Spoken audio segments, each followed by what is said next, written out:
Assalamualaikum warahmatullahi wabarakatuh. Di sini saya akan menjelaskan tentang RPE, Prota, Prosem, KKM, dan kartu soal, di mana di sini saya membuat ini untuk pada mata kuliah Perencanaan dan Desain Pembelajaran yang diampu oleh Bapak Ahmad Rosidi. Di sini yang pertama yaitu RPE, di mana di sini saya akan menjelaskan RPE tentang SKI pada kelas 7 pada hari Selasa. Untuk pekan efektifnya yang pertama pada bulan Juli yaitu jumlah pekannya ada 4, pekan tidak efektifnya ada 3, pekan efektifnya ada 1.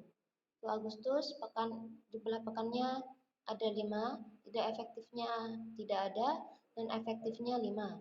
Sedangkan September jumlah pekannya ada 4, tidak efektifnya 0, pekan efektifnya 4.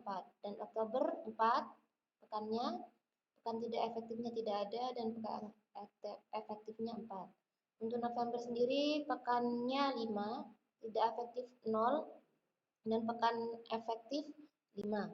Sedangkan pada bulan Desember sendiri untuk jumlah pekannya ada 4, pekan tidak efektifnya ada 1, dan pekan efektifnya ada 3. Jadi jumlah keseluruhannya yaitu 26, pekan tidak efektifnya ada 4, dan pekan efektifnya ada 22.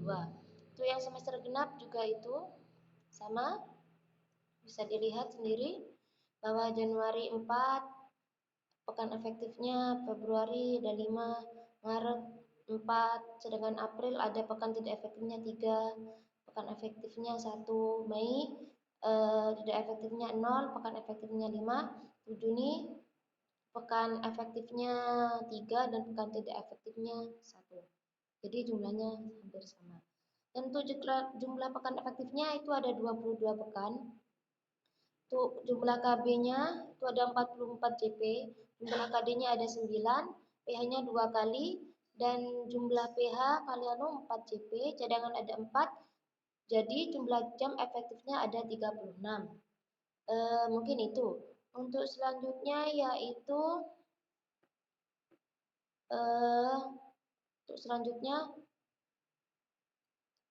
Prota.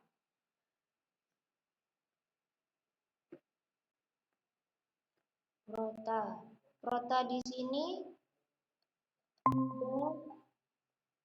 ada beberapa KD, ada 9 KD, di mana setiap KD memiliki alokasi waktu. Untuk yang KD 1.1 menerima kebenaran waktu rukun Islam,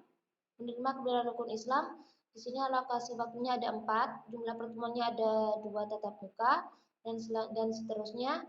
Di sini juga ada untuk PH-nya kita kasih PTS yaitu 2 JP, yaitu 1 tatap muka, dan juga ada UAS 2 JP, 1 tatap muka, dan cadangannya ada 4, ada 2 tatap muka. Jadi seluruh jumlahnya ada 44 JP atau 22 tatap muka. Selanjutnya untuk prosemnya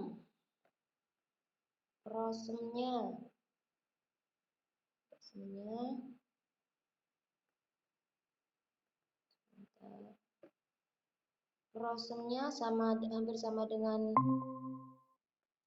dengan Prota. Ini jelas yang merah itu berarti hari tidak efektifnya, sedangkan yang di X itu berarti hari efektif yang bisa digunakan untuk tatap muka, dan jumlahnya juga sama, ada 44 JP. Terus selanjutnya KKM.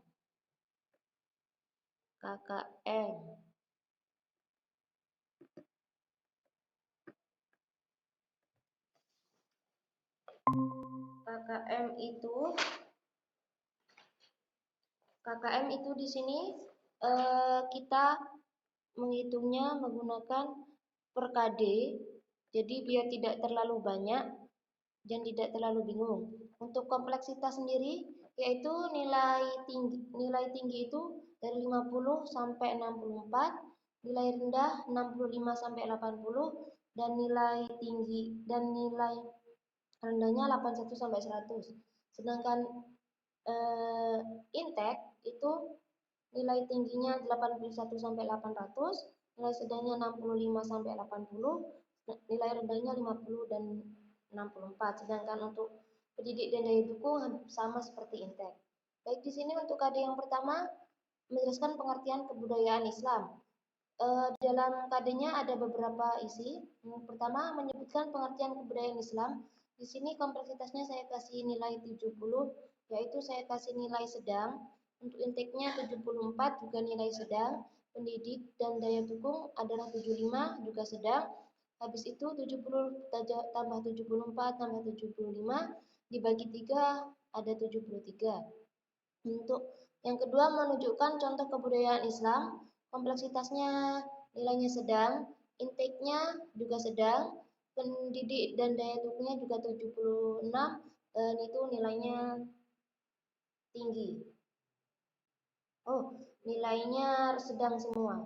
Jadi itu dijumlah jadi 74 ditambah 73 dibagi 2 jumlahnya 73. Jadi untuk KD1 KKM-nya 73 dan seterusnya itu seperti itu. Untuk yang kedua itu menjelaskan tujuan dan manfaat mempelajari sejarah kebudayaan Islam. Untuk isinya menyebutkan tujuan mempelajari kebudayaan Islam. Kompleksitasnya 72 sedang, intake-nya 80 sedang, dan daya dukungnya 75 juga sedang, 75, 77 dan akhirnya 77.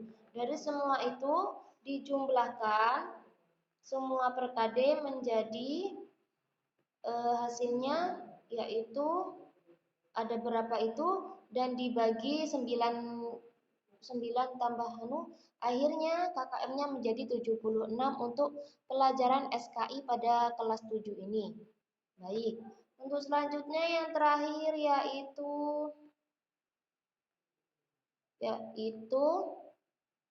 kartu soal. Kartu soal di sini yang pertama saya menjelaskan kompetensi dasar 1.1, menjelaskan pengertian kebudayaan Islam, materi sejarah kebudayaan Islam, indikator soal menunjukkan contoh kebudayaan Islam. Kunci soalnya itu A. Contohnya penyebaran Islam dan kebudayaan menggunakan berbagai saluran kecuali alam. Berarti itu kecuali karena itu ada pada ini perkawinan, dakwah dan perdagangan dan jawabannya A, alam. Untuk yang kedua, kompetensi KD-nya mengambil dari 1.2, menjelaskan tujuan dan manfaat mempelajari sejarah kebudayaan Islam. Materinya tujuan dan manfaat mempelajari sejarah kebudayaan Islam. Indikator soalnya menjelaskan manfaat mempelajari sejarah kebudayaan Islam. Soalnya di bawah ini merupakan tujuan dan manfaat mempelajari sejarah kebudayaan Islam adalah agar memahami sejarah kehidupan para pemimpin Islam. Nah, jawabannya A.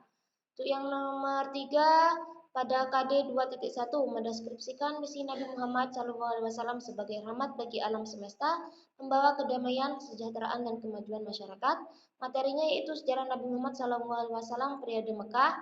Indikator soalnya menjelaskan misi Nabi Muhammad SAW sebagai rahmatan lil alamin. Untuk soalnya yaitu Nabi Muhammad pernah bersabda, "Aku adalah titik-titik yang dihadapkan untuk alam semesta." Jawabannya adalah rahmat. Untuk soal isinya ini menjawab pada kompetensi dasar KD-nya mendeskripsikan misi Nabi Muhammad SAW sebagai rahmat bagi alam semesta, pembawa kedamaian, kesejahteraan dan kemajuan masyarakat. Materinya yaitu sejarah Nabi Muhammad SAW periode Mekah. Indikator soalnya menjelaskan misi Nabi Muhammad SAW sebagai rahmatan lil alamin. Untuk soalnya jelaskan misi dakwah Nabi Muhammad SAW. Jawabannya substansi dakwah Rasulullah SAW periode Mekah yang juga sebagai misi kenabian yang utama adalah pemurnian akidah. Adapun yang dimurnikan adalah ajaran tauhid Nabi Ibrahim yang telah banyak diselewengkan dan menimbulkan kesesatan. Dan sebagainya sampai 15. Baik, mungkin hanya itu yang dapat saya sampaikan. Kurang lebihnya mohon maaf. Assalamualaikum warahmatullahi wabarakatuh.